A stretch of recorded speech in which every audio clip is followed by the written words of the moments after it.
event participated in a live question and answer session with their citizens. It underscored the power of digital platforms in bridging the gap between leaders and the people that they serve, ushering a new era of transparency and direct communication. Should this be a new platform to engage with your leaders? Should it? The ripple effects of Kenyan digital activism are already being felt across the continent. The impact is evident as youth in other African countries are inspired by the success of the Kenyan youth and are now using digital platforms to advocate for change in their own nations. Can we call it Digital Africa Rising? A shift is happening in the continent towards greater civic engagement and accountability. Public participation in governance will never be the same. Digital activism has revolutionized the way Kenyans engage in national discourse.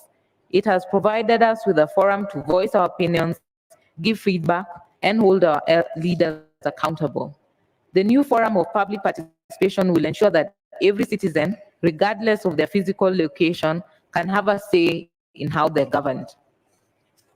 How do we as a country move forward, particularly with the question of digital activism? I think this is what we need to take home, at least if not for anything from this event. As we look to the future, it is clear that digital activism has proven its effectiveness in advocating for change and accountability. This new form of engagement is a powerful tool for peaceful protest. It does provide the citizenry with an effective means to express demands and aspiration. I believe we must embrace more digital activism as a necessity, for it ensures our voices are heard, our concerns are addressed, while minimizing loss of life and property. Given the successes that I've raised and talked about, we must adopt digital activism as a form or method of public participation. This will guarantee that Kenyans have a direct say to the management and future of our country by integrating digital platforms into our civic processes. We can drive a more inclusive and participatory democracy where every Kenyan, regardless of their age, gender, religion, or location, can contribute to the national decision-making process. Furthermore, digital activism should be a tool for promoting peace and unity. In a country often divided by physical barriers and social barriers, tribe and religion, digital spaces offer a unique opportunity to connect, collaborate, and build bridges among communities. By engaging with other users online as a tribeless citizens, we promote understanding, togetherness, and stimulate collective action towards common goals as Kenyans. In conclusion, I envision Kenya where every citizen actively participates in the decisions and management of our country, a nation where the rule of law is respected, justice prevails, and equity triumphs and accountability reigns. A country that works for every Kenyan and not just a few well-connected individuals. I'm strongly persuaded that digital activism can help us to march towards that dream. I encourage all Kenyans of goodwill to leverage these digital tools to make their voices heard, challenge injustices, and contribute to the betterment of our beloved motherland. To the young people of Kenya, I urge you to remain steadfast in your quest for a better Kenya. Your energy, creativity, and passion are driving forces behind this movement, and your continued engagement is vital for success. To our national government and county governments, I call on you to recognize the value of digital platforms as a tool for public engagement.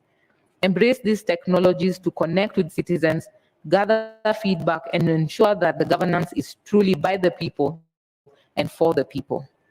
The Citizens Assembly will advocate for a national digital platform for public participation, and I hope the President of the nation will embrace this to get feedback directly from his people and feedback on services that are offered. As the Law Society of Kenya, we will also continue to engage for victims, improvement of some of the bare minimums that were raised through the Gen Z movement, changes in the healthcare and education system, better governance and accountability.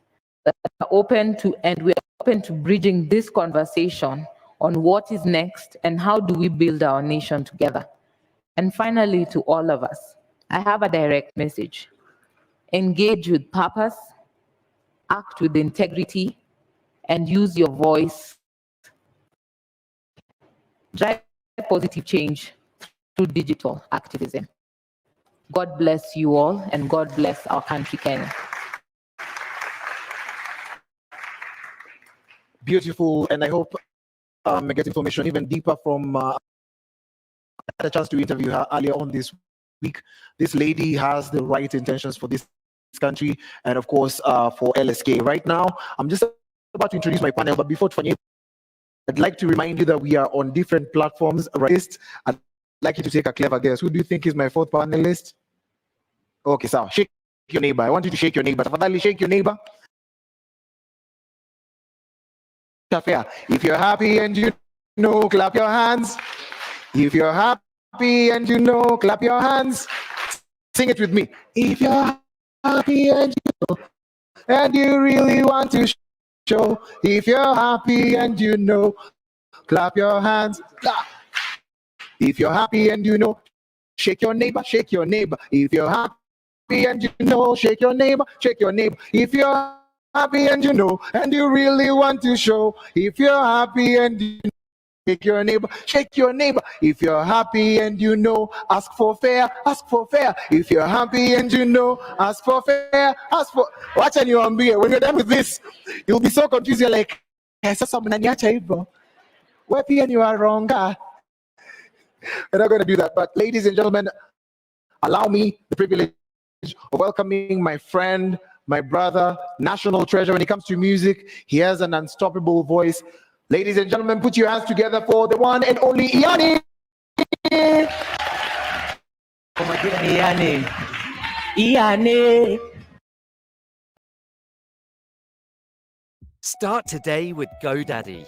If you can dream it, you can build it. Whatever your idea. Ipeperushwe juu sana bendera watu wangu bana, mimi siwasikii. Pull it up kwanza DJ.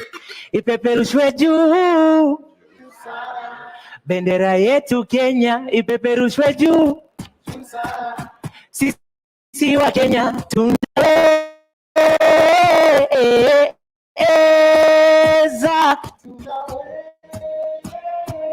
We can better ati tunaweza.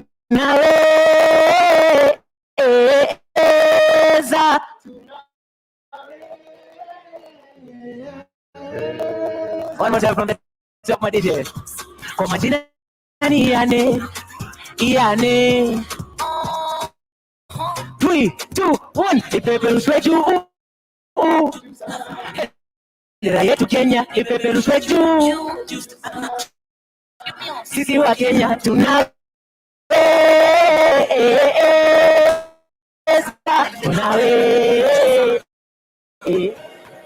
Ati ni mkurugenzi mzalendo, black, red and clean, na jivunia sema maneno young, fresh and free. Niko huru, raia pari ni clean.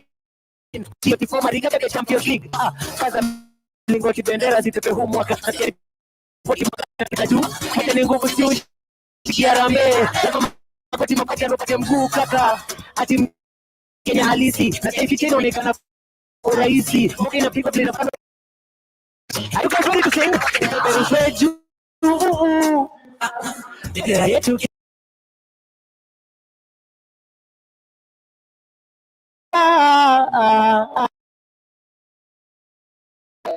ikibamba sana. Wapi nduru wewe?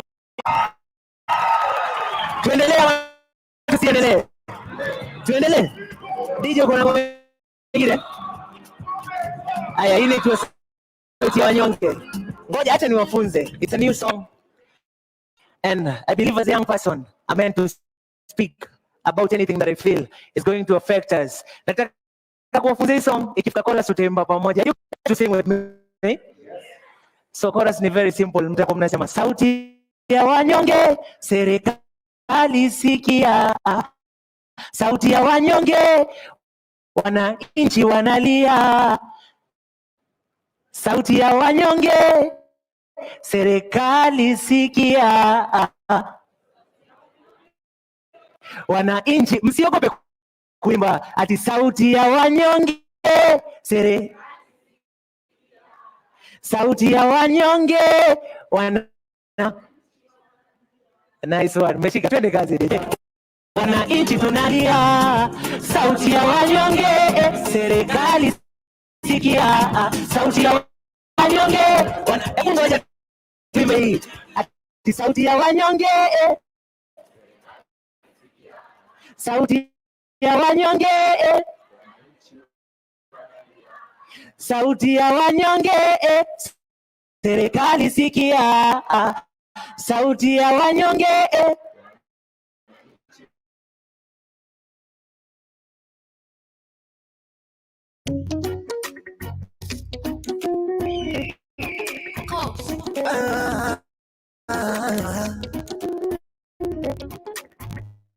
Kwanza na wapatano walangu wote wakita yaendelee mapambano, tutafute tukatoboa, hakuna lozalo nacho, tutafuta tutapata, ndogo ndogo tulicho nacho tukikitanga tutapata.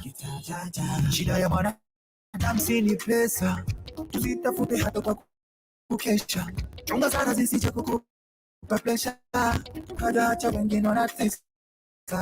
Haijalishi maskini nao yetu kubwa kupambana, tutatoboa.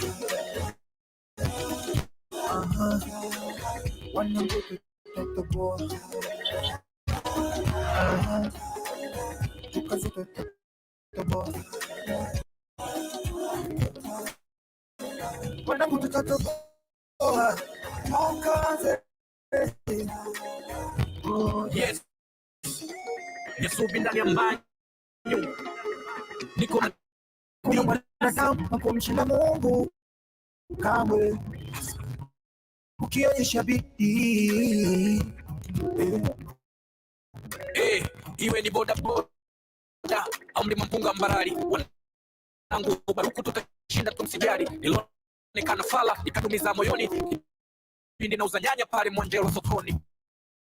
Mpango wa Mungu ni mkubwa zaidi ya mwanadamu, kichano wembe hayatoki maji zaidi ya damu. Leo sina kitu, kesho niko macho, mafanikio ni ya wote, so peke yako. Sijui uchawi, sijui kuroga shirikina, Mungu anagawa wala hangali majina. Hata tukikosa mkate tunapiga goti kumuomba Mungu, na ndo maana sisi haijalishi maskini nao yetu kubwa kupambana, tutatoboa.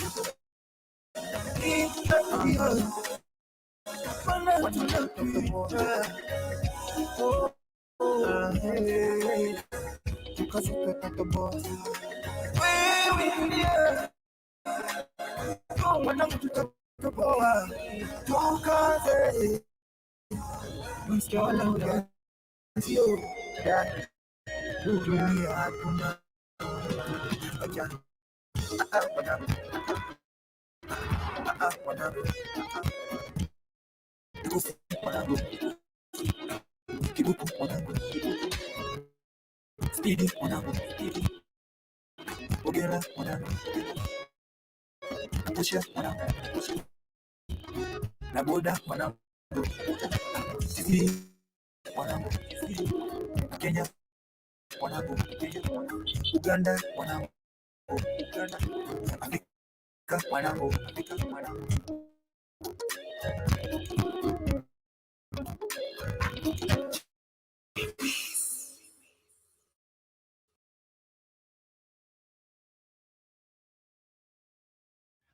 Hello, and welcome to the WVBS Online Bible School.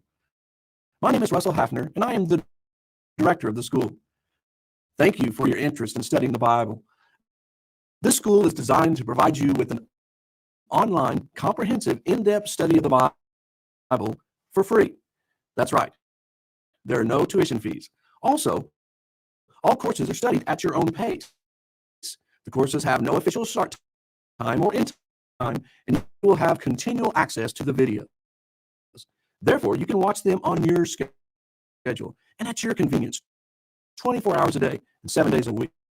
The lessons in the school are pure non-denominational teaching based on an accurate drawing out or extracting from the Bible what it teaches, not reading into the text what someone might think it teaches. The courses cover every book in the Bible, plus 4 additional subjects which help you in your understanding of the scriptures, such as how we got the Bible, how to interpret the Bible, Christian evidences, and Greek. Now let me send you over to Al Washington, who is one of the instructors in the school. Hello, and welcome to the recording studio for the WVBS Online Bible School.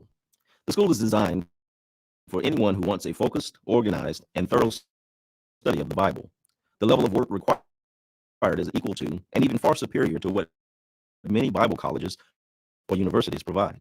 All the instructors in the school have had years of study, and they have prepared themselves thoroughly to teach these subjects.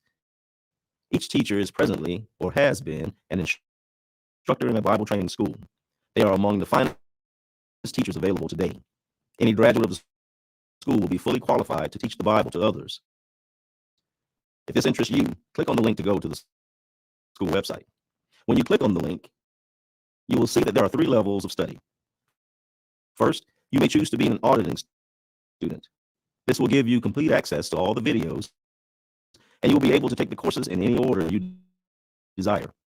Auditing students are not required to do any of the class assignments, and therefore do not receive a certificate for the course videos they have watched. Second, you may choose to be an informal student.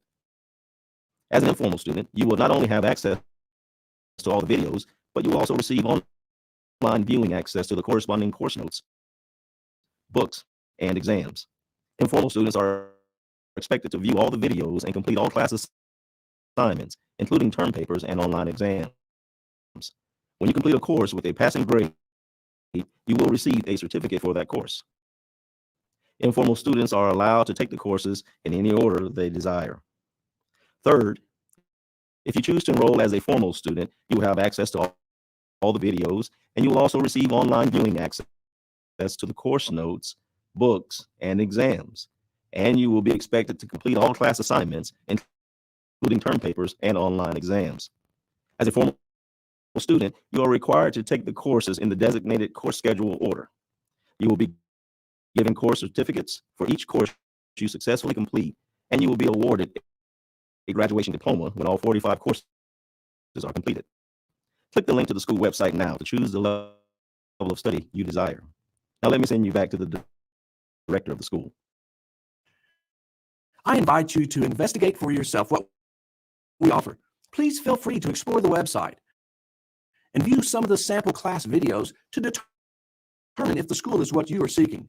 I know you will find the school to be a benefit to you and your study of God's Word. Thank you for considering the WVBS Online Bible School. You can click on the link now to be taken to the school website.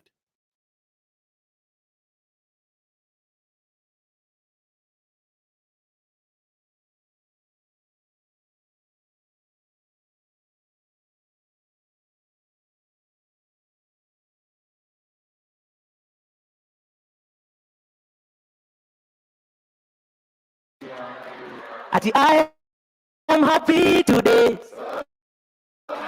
What is it? I am happy today. Asante sana. I believe that's a good one. Tufanye moja ya mwisho. Moja ya mwisho. Sound it madede. Kwa majina ni yane. Wote. Furaha. Nikuwa na marafiki. Furaha. Ai. Ya. Furaha. Nikuwa na marafiki. Furaha. Ai. Ya. Kulewa. Tukasherehe tume. Let me hear you sing. Pull it up, DJ. Kwanza, hivi mtu wezi perform kameka. Are you guys happy to be here?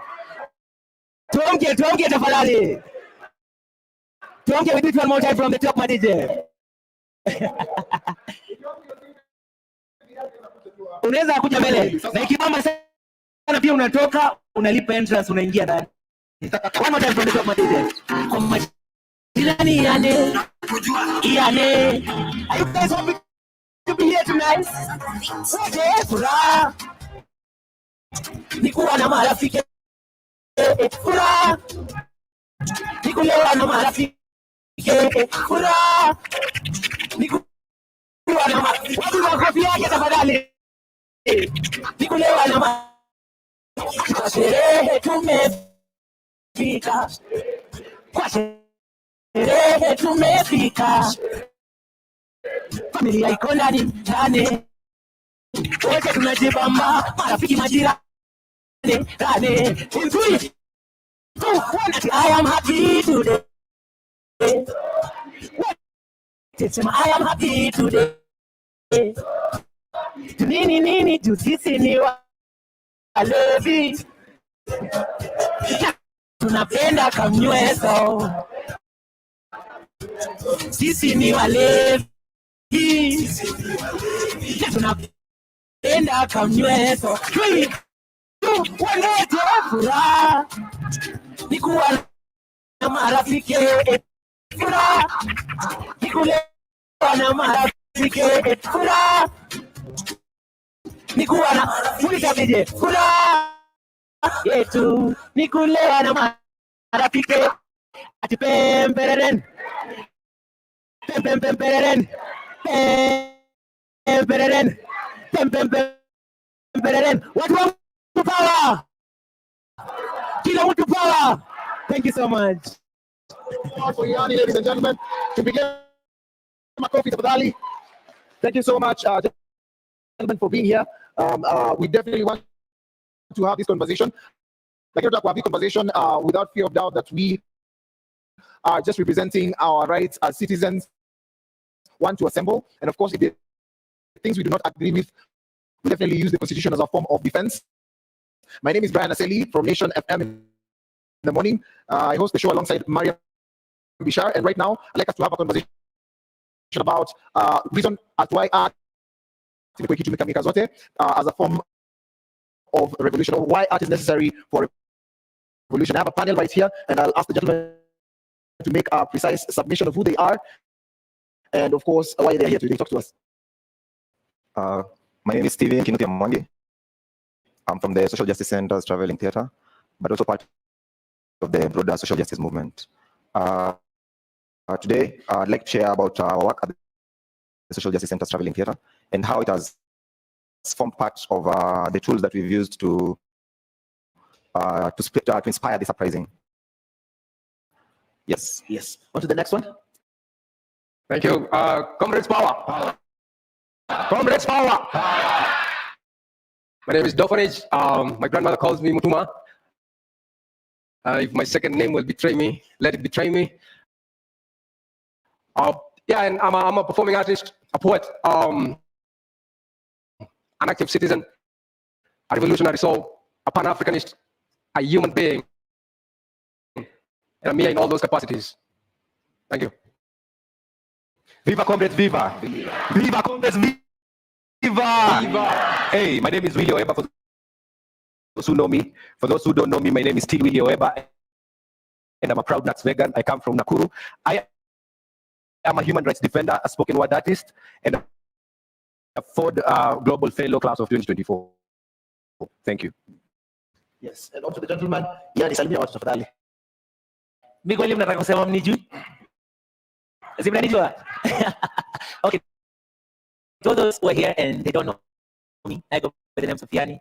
I'm a singer, songwriter, recording, performing artist, and I use my art to educate and entertain people of my society. I'm happy to be here today. Thank you so much for being here. Okay, I want us to play a little game. If you want to know that art is very crucial, you'll definitely respond. And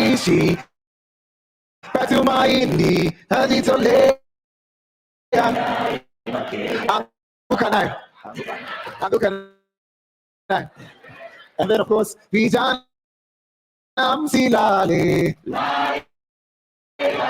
Janam Silale. Who can wogo me? Who can?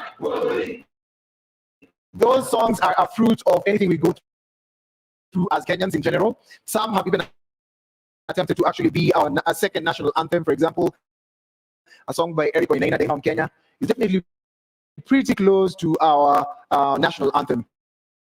Right now, tunataka kujua as wasanii, first of all, what do you think about the state of the country right now? And of course, what do you think arts can do for us to actually capture the moments? And of course, as a response to our daily lives. I'll start with Willie Webber. Can you talk to us a little bit about what you think art is important for any form of revolution? Wow.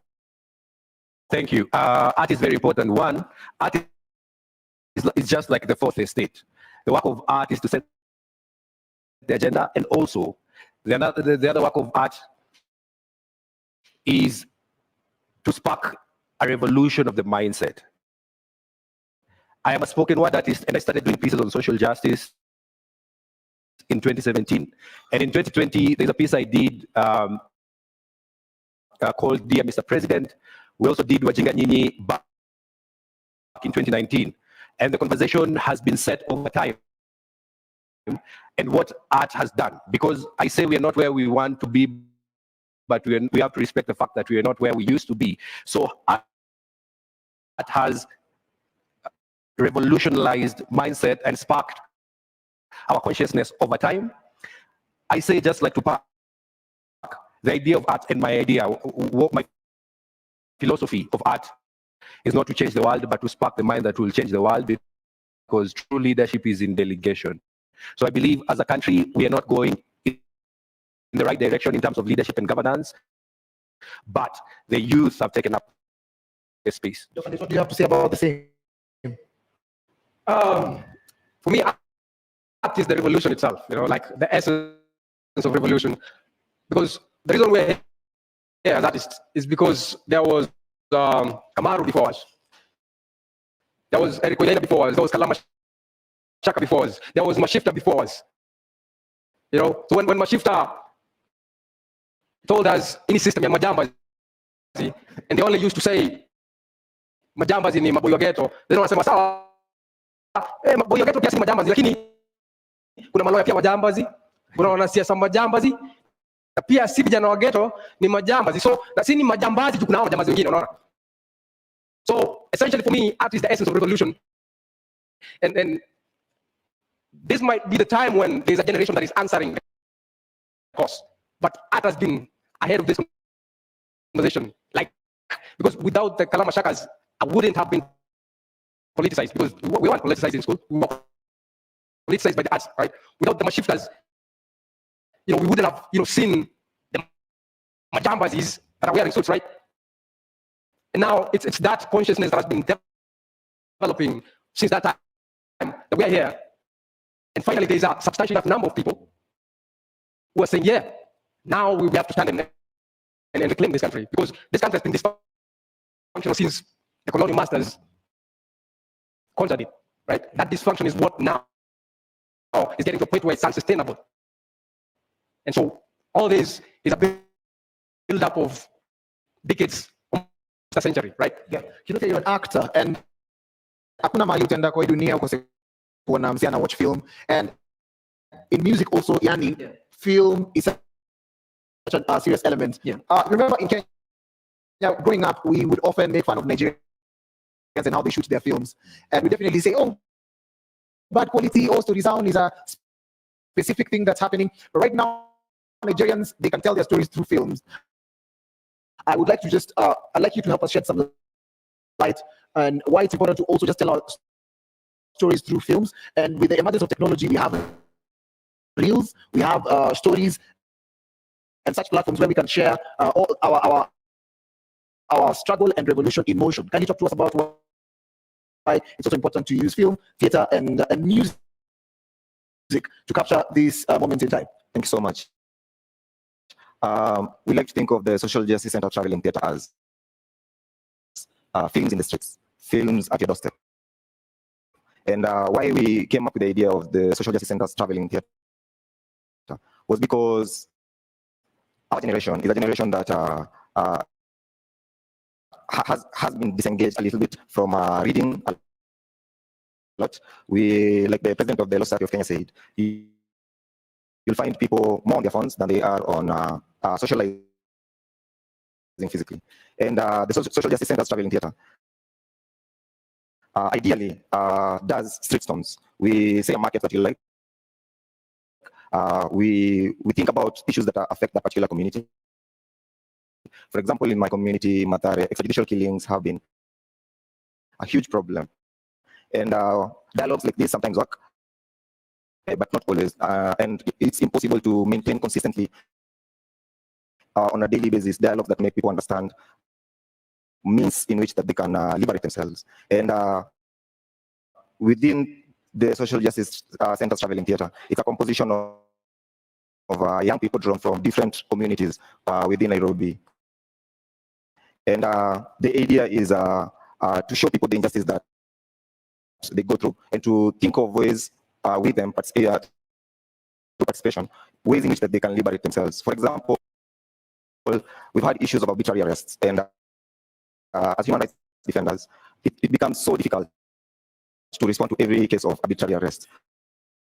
So when we go to these markets, when we go to churches, we demonstrate to them, when you're arrested, what do you do? Call somebody, talk to the police, and let them know that you have your rights as enshrined in Article 49 of the Constitution of Kenya. Call a person who can come and follow up. When you go to the police station, ensure that you're booked on the OB. So when we do this through ACT, people get to understand, people get to relate. The piece, it's also through the follow-up, the meetings, or maybe your submissions, or maybe even petitions soon after, right? Yes, yes. So Yanni, would you like to talk to us a little bit about, Yeah. especially your two new songs? Yeah. They actually off what you often write about. Yeah, So I'd like to know, why is it that you decided to go that direction? And is it just a response of you as a young man in Kenya today, or just as an artist who's just making an observation? Personally, I believe my art is meant to educate and entertain at the same time. And at this point, tumeishi kusikia like where comes Sani, you are a reflection of this society, like when kioo cha jamii. And me, I believe like personally, me being a mirror of the society, I'm supposed to speak of each and everything that I feel is affecting those around me and also affecting me directly or indirectly. So through my art, it's so easy. Niko na fans in so many different parts of the country. And mimi kutoka hapa, siwezi toka hapa sasa niseme nenda Mombasa kuongelesha msee nije kusikia story yake, like how life is going for that person. But through my art, naweza communicate something, naweza mwelezea like generally this is how we feel and this is how things are moving. And mimi kama siko sawa and so many other young people are not okay, it's my responsibility as an artist to sit down and write something that will speak to so many other young people and give them some sort of direction, because me I believe art, it's meant to spark something. Art is meant to speak something into our lives now. Art is meant to give us some sort of direction as a society na kutuonyesha like where we're heading to. Let me ask you, sorry, two moja. Yes. And pia naweza penda kujua from the audience, do you feel like the political class is listening to us through our pieces? Do you feel like they listen to the works of art produced by our artists? And if so, do you think when I respond positively towards the same? Will you ever, when you did Wajinga Nyinyi, hata kwanza nataka utugusie tu kidogo Wajinga Nyinyi part, sijui kama ni part 1 ama 2 ama 3, but of course I just want you to touch on it. Zile issues you spoke about years ago, they're still the same issues. Yeah. When Eric Wainaina did a song nchi ya watu wadogo, nchi ya kitu kidogo, ni watu wangapi wameshikwa hapa hivi na kwa gari na wakaambiwa watoe hongo so that gari yao isishikwe? Either kama uko na gari ama gari yenu imeshikwa matatu, anyone by show of hands? Gari yenu ishashikwa kwa watu wakitoa hongo? Ni wangapi umeenda kwa ofisi za gava and you're told utacheza kama wewe kila siku, unacheza kama wewe, si ndio? Wangapi by show of hands? Kuna watu wachezi hapa, mko sawa? Amecheza kanini? But I'd like to know, do you think that they listen to us? Great. And do they respond? I'll do the piece as a big shot when we are through. And before I answer, and as I answer that, I'd like to reiterate what Yanni has said. Art is not only the reflection of the society but also art is supposed to set the agenda. So there's a very thin line between artists being just reflection of the society and artists being leaders. And I think we are both. Artists are supposed to point us to a certain direction and spark what we call the revolution of the mindset. Yeah.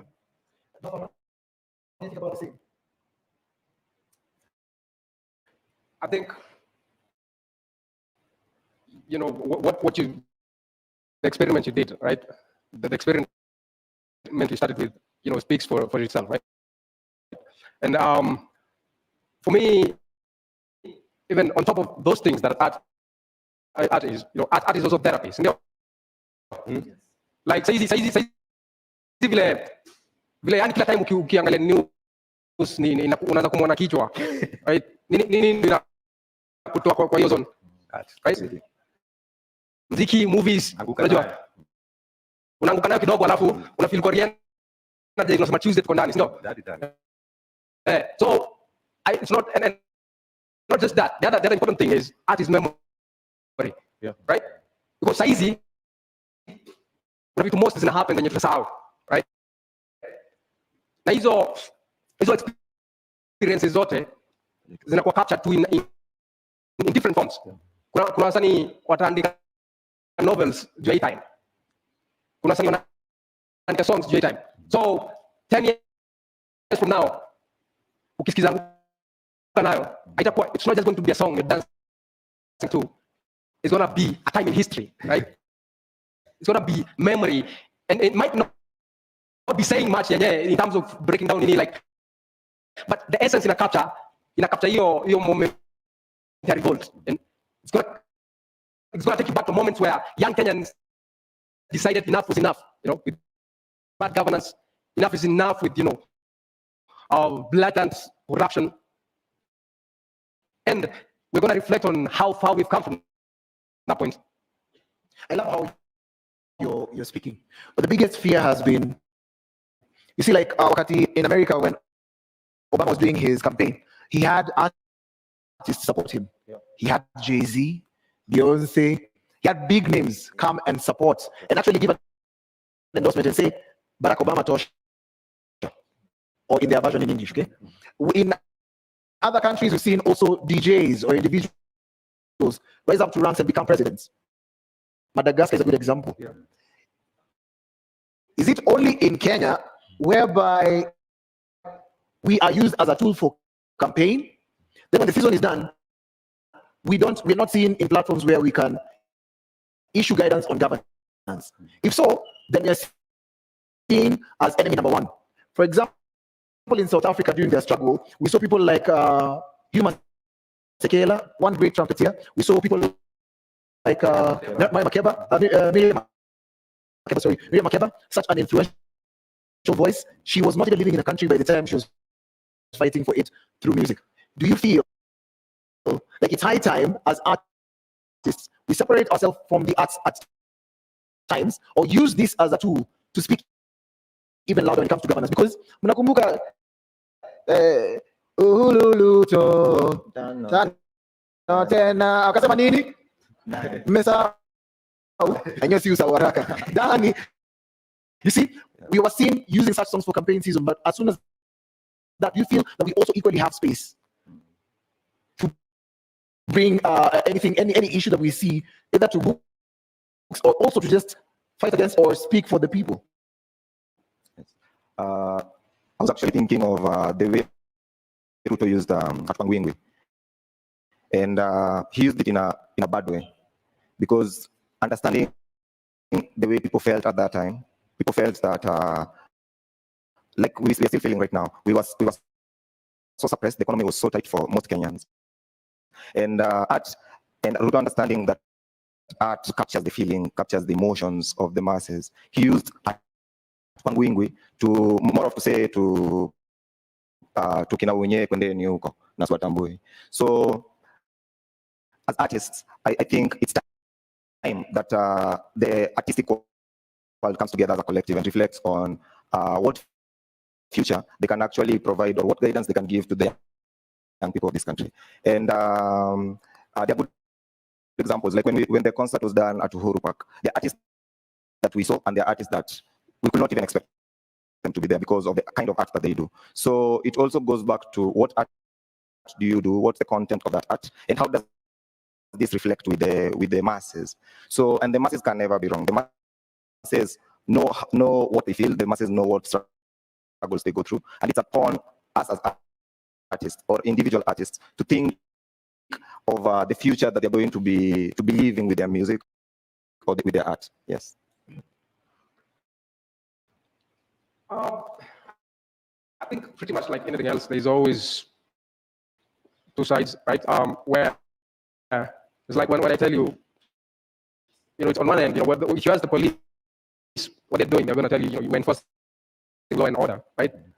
But from this side, when I'm the one taking the baton, I don't feel very protected at that moment, right? I think it's the same thing with art, and for a very long time, because of how, and you have to look at it in context, in history, right? Because Kenyan art didn't really start developing, as an art form until towards early 90s going forward. Because for the first, since 1963, the first two presidents were very anti-dissent. By default, art is dissent, right?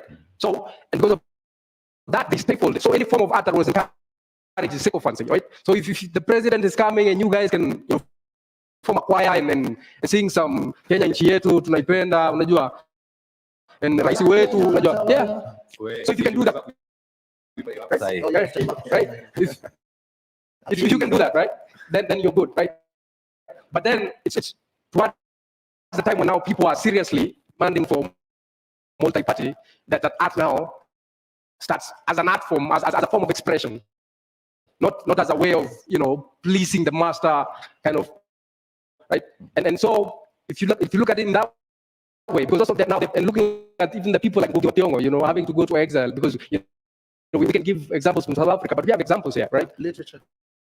Yeah, Literature. yeah, because that's art as well. So so it's taken a long time for us to be here, but now we're at a point where I think there's oversaturation of all these feelings of frustration and pent up anger, pent up hunger, and people are like, it's enough, right? And so art has been reflecting that all the while. It's just that we're at a convergence point, and now this is where they say you can either betray or honor your cause, and I feel like this generation is honoring its cause, right? So, Lakini I'd like to know, what do you think we should do to up our game? Because most times we're used during campaigns, but then when it comes to kutekeleza na kueleza, and of course for civic education, it's rare that we see the same artists that were used for campaign coming to the forefront and making sure that our cry is actually heard as Kenyans. Talk to us. I think it narrows down to the, first of all, principalities, personal principalities as a person, and what you stand for as a person. Then hizi vitu zingine zinakamilika, because ukiangalia, like, it's the same issue. We've been speaking, hata ukiangalia like the songs that Bien, nilikuwa naona interview fulani ya Bien, alikuwa anasema like yeye amekuwa akiongelea about the same issue over and over again, and I believe it's about time that we as people, it's our own responsibilities tuanze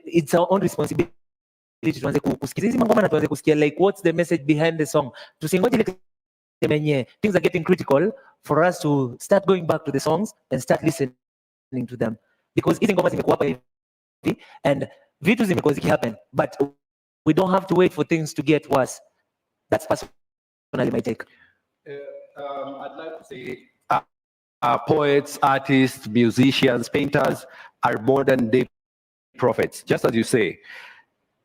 And a country that doesn't listen to their artists perish, because these things that we advocate now, for now, zimekuwa kwa songs, zimekuwa kwa spoken words, zimekuwa kwa music. You share a poetry piece here 2019 and it resonates. And I think we need to come clean, CC audience, these people seated here, we need to respect their arts and respect their artists, because in Kenya we don't have structures that enables us to respect artists. Nimekuwa Broadway in New York, and artists are not just reflection of the society. We don't need to reflect. Anyone want to reflect society? Everyone can see. Artists are also leaders. Art is just a platform of a bigger cause. Art is just like politics is a platform to leadership, so is art. Art is just a platform. You have the platform, now do with it something else. So kazi ya artist si kuitwa kuimba ku open session. Arts now you're creating a good precedent whereby we have a panel ya artists. Artist kazi yake si on stage. We need to pick the mind of an artist and set the agenda with that. So we need to respect our artists more. The leaders need to respect the leaders who are to skia. Just like this audience who are seated here want to skia, but no one is acting. So we don't need to be listened to. We want people to act. I'd like to pass the mic for audience so that we get to have a conversation. If you have a question or a comment about art as a form of revolution, tunaweza penda kusikia kutoka kwenyu. I'd like a microphone passed around. Kama kuna swali unaweza inua mkono, kama kuna comment pia unaweza inua mkono pale, and so that we can have either questions or comments from the audience side. I don't know where my person is. Yeah, to pass the microphone around so that we can get to have a comprehensive conversation with you. And as we do that, also just a reminder, Citizen Assembly KE is how you can actually find us on different platforms as we interact. Citizen Assembly KE. You can pale YouTube, Instagram, X, and of course on Facebook as well. We are also live. We'd like to interact on the same. Na pia as we continue, najua ndapatiana microphone pale before we get the question there, but I'd like to also understand how best you're capturing the moments right now. Is it inspiring you to write more? Is it taking you deeper and making you feel like we are hopeless right now? Simply because it started with Reject Finance Bill 2024. Yeah. It moved from there na tukajipata kwa streets through digital activism. Our brothers and sisters were on the streets. Right now, everything that we thought was actually going to favor us is not favoring us. An example, one is do away with the cabinet secretaries. It happened, right? But later on, reinstatement of most of them. If not, they didn't bring new faces. They brought about the same old faces that have been in politics for the longest time. And then soon after, we're also looking at a situation whereby kama ile ofisi ambayo tulikuwa tunasema hatutaki ya the first lady zimerudi tena because parliament has said it's actually going to be really expensive to do away with all the other stuff. We might have some legal issues. I don't know what you'd like or how you'd like to respond to that, just as as a Kenyan, not as an artist. Yani, talk to us about the same. And of course, there's been so many deaths as a result. So in as much as kumekuwa na vifo, hakuna mtu amekuja kaanza kuaddress. Leo asubuhi Mama Rex was around. And when she was talking about her son, she got to humanize Rex. And I felt like I knew or I have known Rex for the longest time. There's so many people who died in the protest, but the government has not responded to that. As much as they're responding with music, na kusaidiana wenzetu, do you think that there's a far more responsibility that one, the National Police Service should take, two, that the government should also take before we just move on swiftly? Yeah, I think there's so much that needs to be aligned. And I feel as much as we feel like things are not working, that does not mean that we need to stop. Like we just need to keep on applying the pressure. We need to keep on trying. We need to keep on pushing till we see change. For this country to get to this place that we've gotten so far, it's because kuna watu waliamua ku fight for this country and they never stopped. And I feel pia sisi mali tumefika. Yes, we might not have everything, but we are somewhere and we're moving.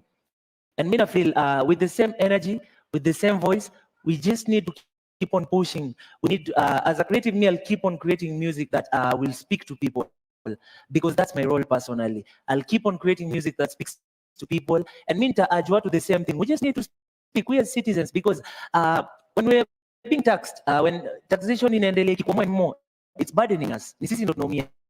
So once we decide to keep quiet, inamaanisha sisi ndo tunaendelea kuumia.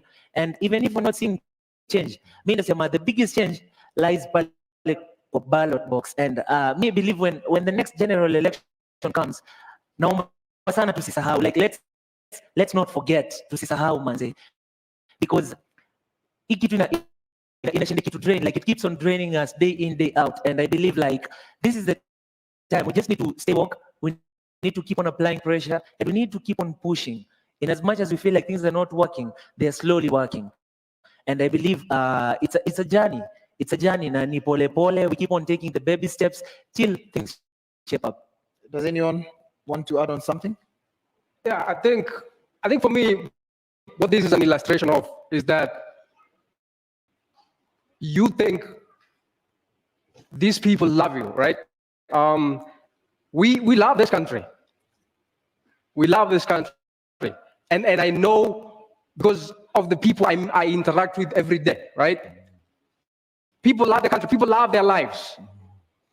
And I think there's a bigger flaw even in how we're socialized, right?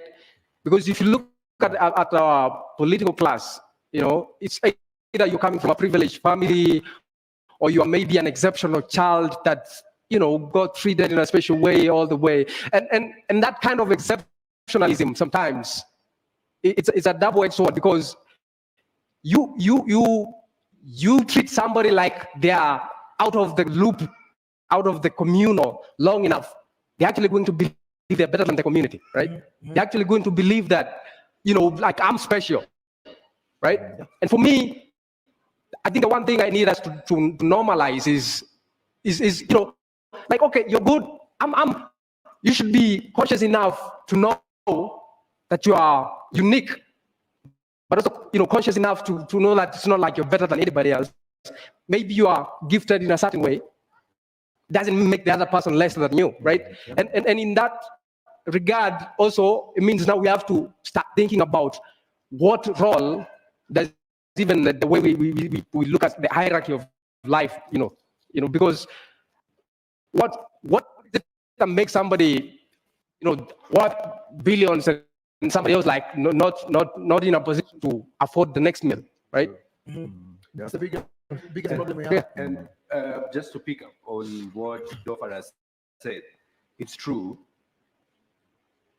And this will not end. It's ending now because we have our consciousness pricked, yeah? So we will only have a new generation of leaders who don't disregard our constitution and our laws and human rights and social justice. If we have a new generation of voters, let us not hide. Our leaders are the problem, but they're just a reflection of who we are. Even if we say, ati kwa ballot our leaders wanaiba, but you people mnawapeanga support enough ya kujustify kuiba. So also as we are inside looking out, let us look in, so that vile Yani amesema tusisahau Kenya inafanya na kuwa happy right now ni that now conversation imekuja kwa citizens, because each and every time sisi tunakuanga na hizi conversation, but kuna kuanga shetani fulani pale kwa ballot box, sijui anafanyanga nini. So citizens your design, so it starts, the conversation starts from the citizens. Yes. Yeah. Maybe make it short. So we go to the questions that we wanted to get from the audience. I also think we need to add political education as part of our organizing. And so that people do not give up, people do not see that we've been pushed too far against the wall. Political education allows civic education, also political education. Political education is understanding as an individual, what is your role in the society? How are you impacted by the factors that move the society?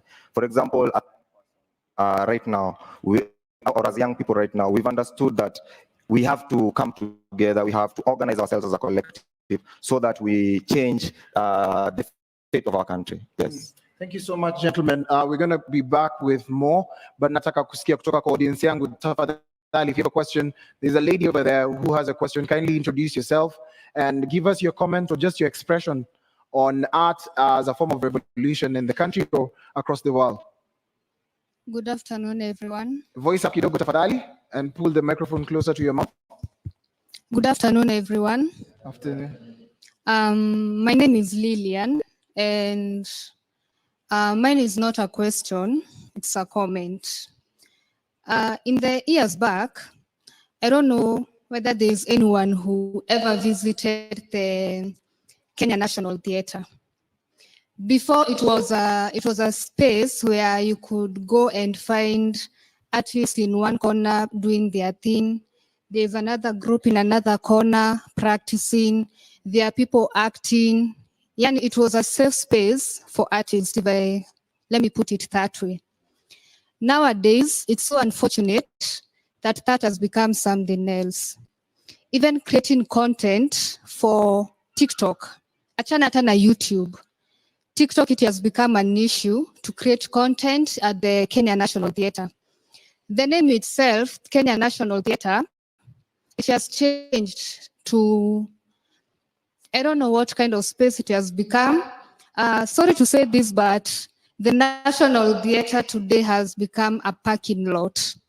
For the people who are maybe doing jobs around that area, they go park their vehicles there, wanaenda wanafanya kazi zao, jioni wanarudi, wanachukua gari zao, wanaenda.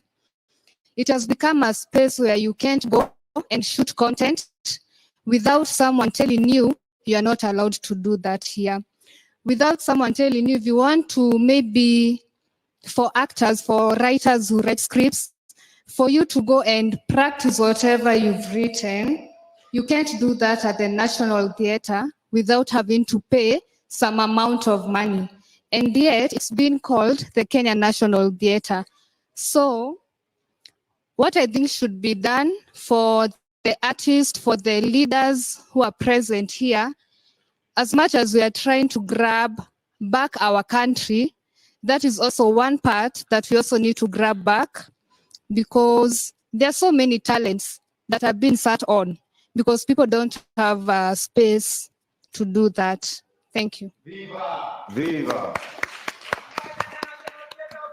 Occupy! Occupy! Occupy! I think that guy should be my best friend. Thank you. After this, you see me, you're registering to be my best friend.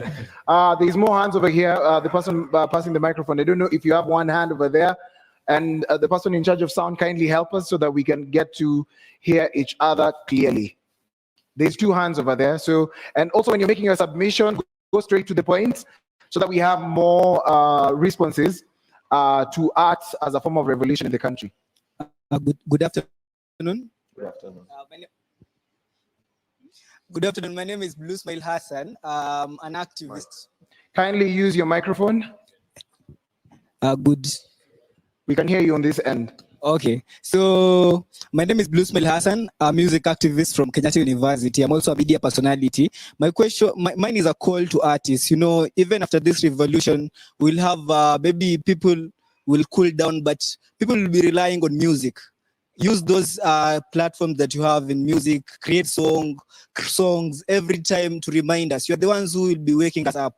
If relent, you come, give us songs. If it is accountability we are calling, let's have songs about accountability. If it is corruption you're calling out, let's have songs about corruption. Yeah, that's my take. So just keep on reminding us.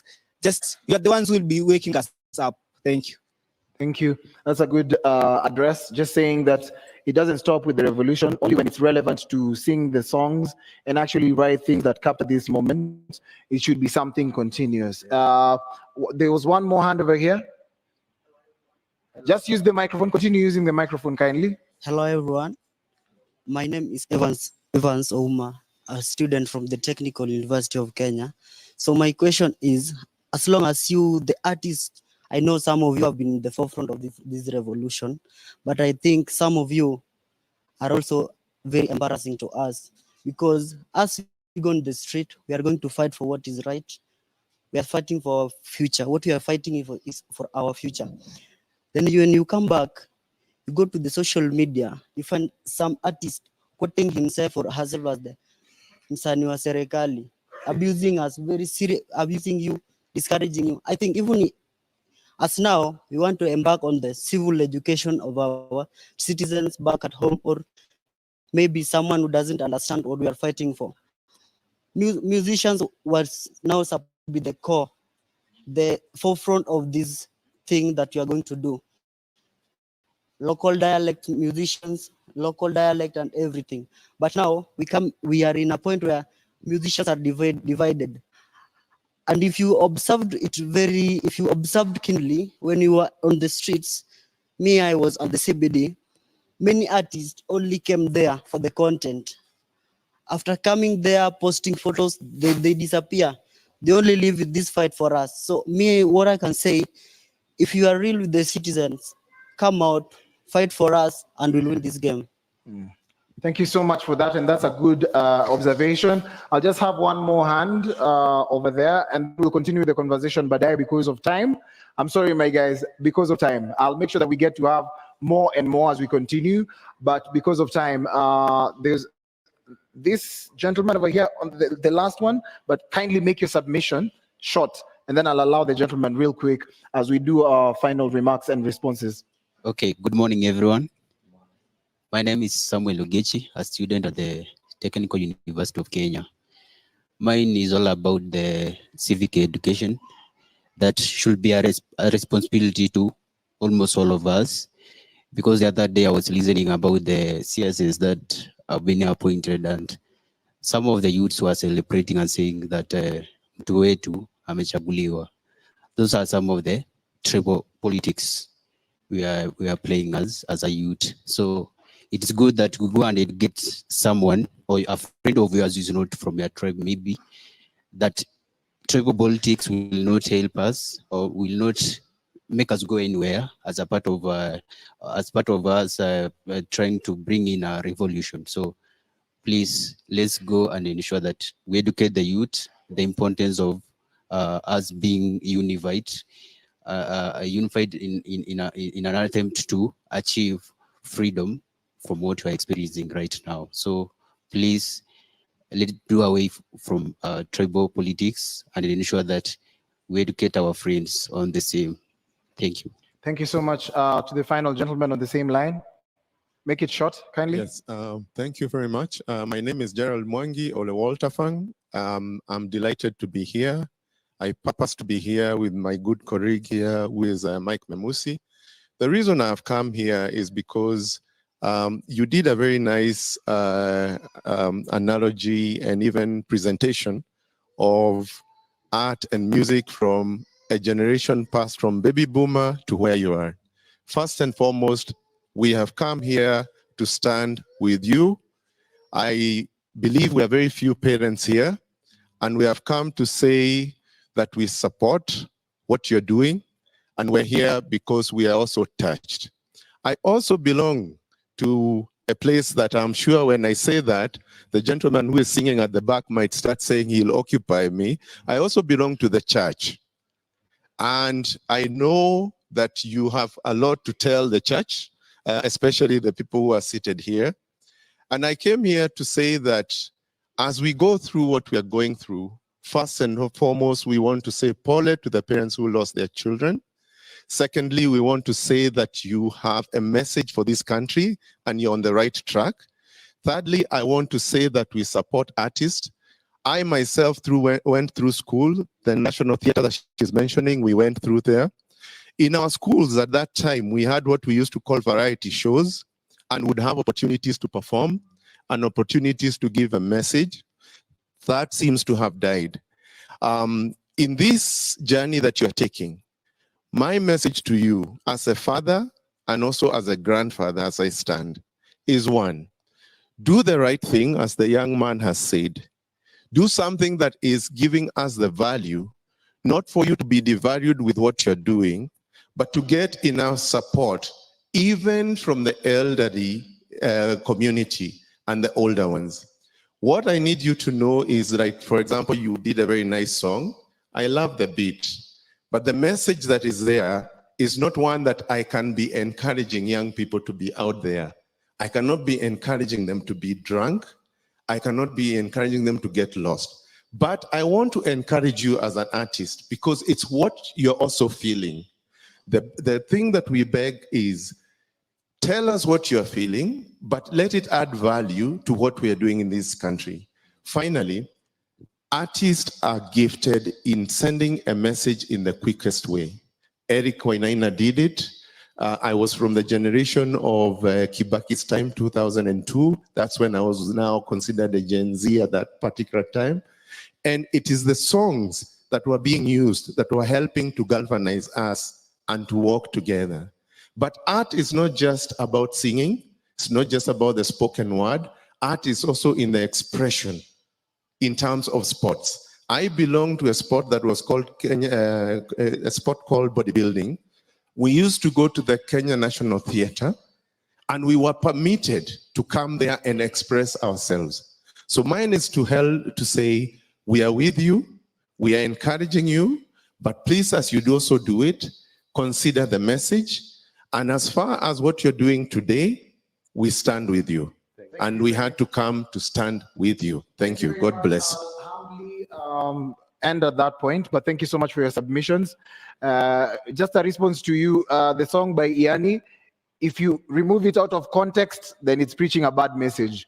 But in context, in that moment, wakati tunasema ni kuwa na marafiki, it changes the conversation, because he has songs that actually respond to our day-to-day life, and there are songs that are party songs. So in a party song, you don't need to get education from there.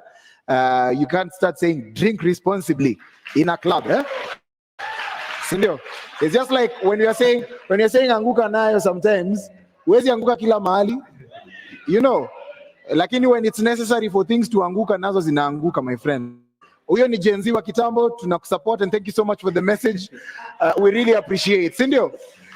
Alisema when we were Gen Z, sindio? Yeah, asante sana, but I really respect what you've said. And it's with that I'd like to come to the end of this conversation because of time, but just your parting shot, just 30 seconds as we respond. 30 seconds, kindly. From Okay. Yanni, yes. So first of all, I think to answer him, I'll start by saying, nikianza hii conversation nilisema music is meant to entertain and educate. And I believe hapa sijafanya wimbo moja. I've done a couple of songs. It's upon you as a person to pick the one that suits you and go with it. If unafilia pombe ikufai, very well and good. I really respect that. I've done so many songs, and as an artist, just because mimi wimba ngoma za pombe, haimaanishi society yangu ikikuwa affected, I won't sing a song that speaks about that. I'll do that. So it's upon you as a person, pick whatever you feel is good and go with it. Secondly, na nikimalizia, ningependa kusema, I think what's happening at the Kenya National Theatre is a clear indication that art is not being respected in this country. Art is not being respected. Now, inaonyesha, if you pick people, uwekele kwa position yenye, if you pick people who don't respect art and understand the value of art, uwekele kwa such position to lead artists, those are the results that you'll get. National Theatre itakuwa turned into a parking lot, yet each space iko meant ku encourage creatives to keep on being creative, wa interact, and wazidi tu supportiana manze. And as I finish, pia ningependa kuambia, let's keep on pressing. Kuna watu wanaweza kosa kuona the vision at the end of the day, but we are still going to get there. Kwa wale wenye wanaona vision, let's keep on pushing and let's keep on supporting. I'm so happy to be here, and thank you guys. Let's make it shorter than that, kindly. Thank you. Mimi, my parting shot, I'll do it as a spoken word. Yeah, 1 minute. And let's support our artists. Sawa sawa. So I perform in very unconventional places. Mi perform kwa matatu. Tukipatana kwa matatu, you say hi. There's a piece I performed kwa ndege. Ika do rounds. Inaitwa Wajinga Nyinyi. Sijuzi muliona. Small fish akibreak the law anakujiwa. Lakini big fish akibreak the law, Nurdin Haji. Pesa ya kisima waliiba, and that's the damn truth. Kill sin to see God, hata mtoe tithe ticket ya heaven na inunuliwi my mook. Itakuwaje cry za tajiri ni intellectual, lakini cry za maskini kwa masikio ya justice ni kelele? Itakuwaje mna believe in me na nikicheza kimimi mnashikwa na kiwewe? Itakuwaje mnaninyima opportunity ya kupata kazi, lakini kwa club mnataka nipewe? Na effect ya nguvu ya thao inafika malinduru ya mnyonge iwezi fika. Ballot box na DSTV zinafika malidisha iwezi fika. Watoto wanalala njaa juu ulikunywa na pesa ya kula, na vizuri unajua pombe iwezi lika. Wanasiasa wanadanganya. Si movie peke yake ni kutriki. Ukisaidia rafiki yako pesa yako, unapoteza rafiki yako na pesa yako. Wonder why uko heartbroken na ile hoteli yenye unaenda ukiwa na manzi yako, ukiwa peke yako, wewe huwezi jipeleka. Unatafuta mapenzi wapi na wewe mwenyewe umeshindwa kujipenda? Jesus alibetraywa na kiss. Nyinyi mko hapa mnajichocha juu mlipewa hug. Wajinga nyinyi. Na tuachane wa girls wasome. Tuachane wa girls wasome, si ndio? Juu utaambiaje dem alishika bola akiwa high school? Education is the key na alishajifungua.